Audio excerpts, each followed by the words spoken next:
Oh, oh damn. Didn't know it wasn't. I thought it wasn't recording. But anyway, oh shit. How many licks does it take to get to the center of a chopper pop? Right to the furry center. I don't know, but what you call it? My man Peril Sparrow about to find out. Anyway, he fucked these niggas up. Chopper and Brooke. He told Chopper and Brooke that it was over for their asses, and he gave them an option. He said, "Yo, get the fuck out of here if I knock the fuck out of you." He said, "I do this on a daily." He said, "I eat pussy and I eat candy." You know what I mean? That's just normal. He said, "That's just part of the day." He said, "Now if you keep playing with me, I'm gonna have to smack the dog shit out of you." They still wanted to test this dude. And he said, "Look at you, look at you, look at you, look at you. Now what? Now what? Look at you. Fucking bleeding and shit." You know what I mean? He laughing at their asses like, "Yo, I told you." He said, "I tried to get y'all a way out. I let y'all go. Y'all ain't want to listen." He said, now I got to show you." He said, "You got 3 minutes before his powers turned them into candy people." He said, "Now I'm just gonna eat you." He said, "I'm gonna toss your salad, then I'm gonna eat you." You know, he said, "I start off with the asshole." So after I lick that, I'm eating the whole body. So he can actually turn people literally into candy. Um, but they will die before they actually become the candy. Like in 3 minutes, they'll be dead, then they'll be candy after that. And then, he'll lick them. Why are they talking about licking so many people? You know what I mean? So anyway, Brooke and Chopper, they're in trouble. That's pretty much all there is to it. Katakuri notices that the Straw Hats are on their fucking way, and Big Mom's right behind them. And they're like, "What the fuck?" They said, "Are you telling me that lightning didn't take out the Straw Hats, but it did take out some of our crewmates or some of the homies or whatever?" Yeah, pretty much. So they kind of surprised, like, "Damn, Straw Hats, all right, shit." So that's when Katakuri tells the little guys, he said, "Get back the fuck up." He said, "Cause shit about to get real."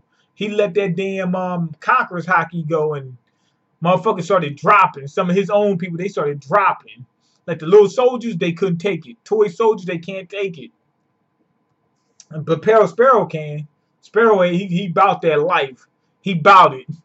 So when he seen him running, he said, "Bitch, I'm bout it." And he pulls out this thing he called the Candy Maiden. It's like the Iron Maiden, says in candy version, and it's gonna trap him.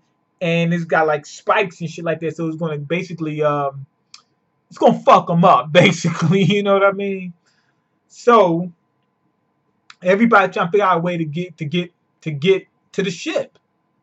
Now Luffy's gonna get Dogtooth up off of there, and they're gonna take the ship and run. But in order to get around it, Candy Maiden is kind of big. This ain't no little thing. It's kind of big. They got to run around it. So that Jinbei thought they was going to have to run around it. And if they ran around it, that takes time. Meaning it'll give time for Big Mom to catch up. So Luffy's like, "Fuck that." He said, we got to go through." So he used Red Hawk. And that flame, it melted the candy. This for all the people that said that, "Oh, Red Hawk, it ain't really fire. It's just to commemorate Ace." That's all it is. It's just some artistic stuff. It's not real flames. It's real flames. You see the damn Iron Maiden melt. I mean the Candy Maiden melt. That attack I actually liked, and I liked the reference, and I liked the look of it. But yeah, you seen it actually melt, and then Sparrow's like, "Yo, flames, what the fuck going on?" He said, "Was he making burgers? Got him flame boiled? What the fuck going on?" He just seen a flame come out. He's like, "I thought your power was a stretch." You know what I mean? He said, "I thought you was rubber. What the fuck going on? What type of rubber do that?" So anyway, Dogtooth let off an attack and stopped him. And that's when Big Mom is catching up. I mean, she's right on the fucking heels. I mean, right there.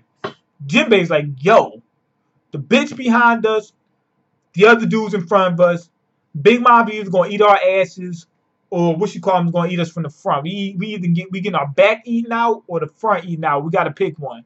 Luffy said, "No, we ain't doing either one." And he's going for Katakuri. And that's the only strategy he had. Go straight for Katakuri, get him the fuck out of there. The Straw Hats can take care of the rest. Now Katakuri, He's putting his thing down. He knows when Luffy's going to use Haki, when he's not, because in this attack, Luffy obviously didn't use Haki because the dude's going intangible as it's happening. Now, if you go intangible, the person with Haki can still hit you. He's in regular form, and as he's being hit, he's turning intangible. You know how those they did back in at the beginning of One Piece. So that means he must not be using Haki. You know what I mean? Or is um, or if his hands aren't actually touching him or something like that. But anyway, he hits him with the Hog Gatling. That does nothing. Now, this is one of the most important parts of the chapter. Pedro tells Carrot, yo, the Straw Hats are from the prophecy. These are the people we were supposed to meet. You know, back on Zoe. These is them. He said, these is thems. These is thems. These are the guys we were supposed to meet at a certain point. They're going to change the world or some shit like that. And he's telling that to Carrot. At that point in time, I'm thinking, why is he telling that to Carrot? Now, I understand why he's saying it, but I'm saying, like, it got to be more to it. Which leads me to believe Carrot is going to be the next Straw Hat. Would I like as a Straw Hat? Yeah, she's all right. She doesn't have much of a backstory that we know about, though. They gotta get that backstory going. See where she fits in with the Straw Hat. You know, with the Straw Hat crew, and see what's going on with that. Also, like I said, I would prefer Lola if anybody. If somebody said no, all the Straw Hat girls are supposed to be bad bitches. Why? That's not even real. Most women don't look like that. Not only that, why? I mean, like, they not even real. They ain't gotta all be super fucking cute. I take like Big Mom as a Yonko. She looks fucked up. She's cool as a Yonko. I ain't got no problem with that. It's a fucking cartoon, man. Anyway, Big Mom catches up. She's right there. She's not right on him, but she stops because she's like, yo, it's here. I'm about to get this wedding cake. She's got her tongue out. Look like she's getting ready to suck him off, give him a blowjob or something, like give him that sloppy toppy, whatever. Jinbei happens to see Chop and Brook, and he's gonna save him or whatever. That's what he says he's gonna save. He says he's gonna save him. I mean, Chop and Brook just look fucked up, just sitting there like this, like look like zombies or something. Now, anyway, they trying to get out of there. Luffy's fighting against Dogtooth. This motherfucker Katakuri is on some next level shit. He knows when Luffy's gonna use Haki, when he's not. Luffy used Haki this time. He Hakied up. He's letting him punch through his hand. He didn't actually punch through his hand. He put a hole in his hand so that way Luffy could punch through that, trap him off. He's just next level. You know what I mean? This motherfucker is nice. He's better. He's a better fighter than Kraken. Kraken though was kind of strong though, and his powers was pretty damn strong. From what we seen, the Kraken though, we seen Kraken do more. But Kraken, we didn't see Kraken do as much more, you know, with his actual body, with his actual physical body. Katakuri's just the whole deal. But like I said, Kraken ain't no joke either. One of the highest bounties we ever seen. I think Katakuri's the highest bounty we ever seen. Now, anyway, they're getting ready to try to leave. Fucking Sparrow already got them cut off. He used candy web or whatever and trapped the ship in candy so they can't move. He said, yo, I'm about it. I'm about that life. Basically, he said he's a perfectionist. He tried to cross his T's and dot his I's. Katakuri's the same way. He does not want to just say, okay, this is what I'm going to do. Here's plan A, and that's it. He's going to have plan B, plan C to make sure that that shit goes off smoothly. So, fucking, even though Katakuri and Sparrow both thought the Straw Hats were done, they still waited at their ship. That tells you how they think. They don't just assume the shit. They say, okay, I think they're done, but let's wait here just in case. You know what I mean? That they sound like he wasn't lying. He is a perfectionist. Now, after that, we get this whole weird monologue thing where this goddamn what's it called? A narrator comes out. This sounds like Dragon Ball Z. Will the Straw Hats get beat by Big Mom, or will they be well, where they get beat by Sparrow and Katakuri or some shit like that. That was some weird shit. To be honest, wasn't really feeling it, but it ain't no big problem. But it's not a big problem, but I wasn't really feeling it. Anyway, Pedro goes for Sparrow, right? Sparrow dropped him with ease. I mean, with like extreme ease. Had his foot all on him. He's like, yo. He said, nigga, do you know who I be? That's what he literally says. He said, do you know who I be? And then that's when Katakuri, he jumped in. He said, yeah, tell him what that bounty be like. He said, yeah, go ahead. Tell him what that bounty be like. And that's when Sparrow said, yo, my bounty is 700 million. All up in that ass. 700 million in your ass. He said, now what's up? And Pedro said, I knew I wasn't going to make it out of this alive. He said, guess what? I didn't want to make it out alive. He pulls out the vest. Motherfucker had all kinds of explosives and shit like that all in there. Now, these bombs are so fucking strong. When I say it was strong, he did it on the coast and it knocked the ship out. Like, it literally moved that area of that ocean. It moved the shit out. Do I think it should beat Sparrow? Hell no. Sparrow one of the strongest people we've seen in One Piece so far. He's stronger than the supernovas. You know what I mean? Like in Big Mom's crew, she got some people that's stronger than supernovas and some people just as strong. He's at least just as strong as any supernova. Not necessarily saying he's stronger.